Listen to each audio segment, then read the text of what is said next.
दोस्तों इस वीडियो में हम पीवाईक्यू के थ्रू पूरा टॉपिक तैयार करने वाले हैं। दोस्तों यूपीएससी प्रीलिम्स 2024 के इस सवाल पर नज़र डालें। यूनेस्को की अमूर्त सांस्कृतिक विरासत की सूची पर सवाल पूछा गया, जिसमें पूछा गया है कि इनमें नवीनतम समावेश कौन सा है।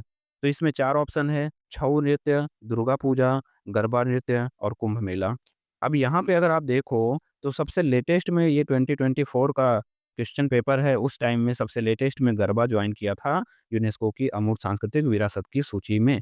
तो कितना इजी सवाल है, गरबा सही उत्तर हुआ आपका। लेकिन अब आइए 1 मिनट में पूरा टॉपिक तैयार करते हैं। दोस्तों अगर आप विकिपीडिया के पेज पर जाएँ तो यहाँ पर अमूर्त सांस्कृतिक विरासत की जो सूची का पेज मिलेगा, यहाँ पे लिखा हुआ है कि 16 वस्तुओं को भारत में अमूर्त सांस्कृतिक विरासत की सूची में यूनेस्को ने शामिल किया है। अभी रिसेंट में दीपावली शामिल किया है 2025 में, जो सवाल देख रहे थे वो 2024 था, उस टाइम पे गरबा महोत्सव शामिल किया गया था।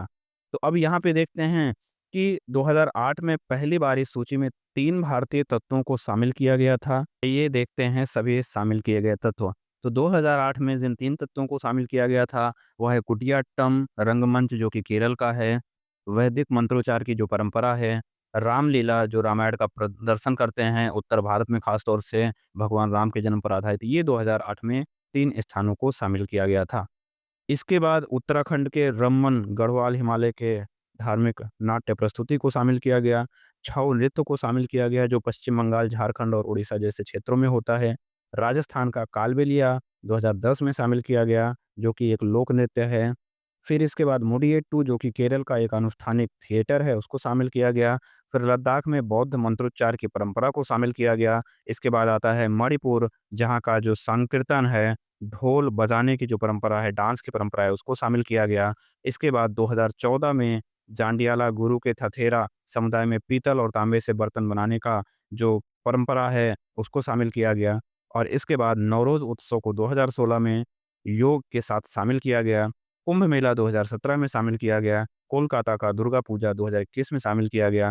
2023 में गुजरात का गरबा डांस शामिल किया गया और इसी समय 2024 में यूपीएससी ने सवाल पूछा और अभी 2025 में रिसेंट में दीपावली को शामिल किया गया है। तो इस प्रकार से कुल भारत के 16 तत्वों को यूनेस्को के अमूर्त सांस्कृतिक विरासत की सूची में शामिल किया गया है। इन 16 तत्वों को याद रखिए। यूपीएससी और यूपीपीसीएस का फेवरेट टॉपिक है। यूपीएससी पीवाईक्यू डिकोड सीरीज के और वीडियो देखने के लिए हमारे चैनल यूपीएससी लर्निंग पॉइंट को सब्सक्राइब करें और इंस्टाग्राम पर हमें फॉलो करें। धन्यवाद।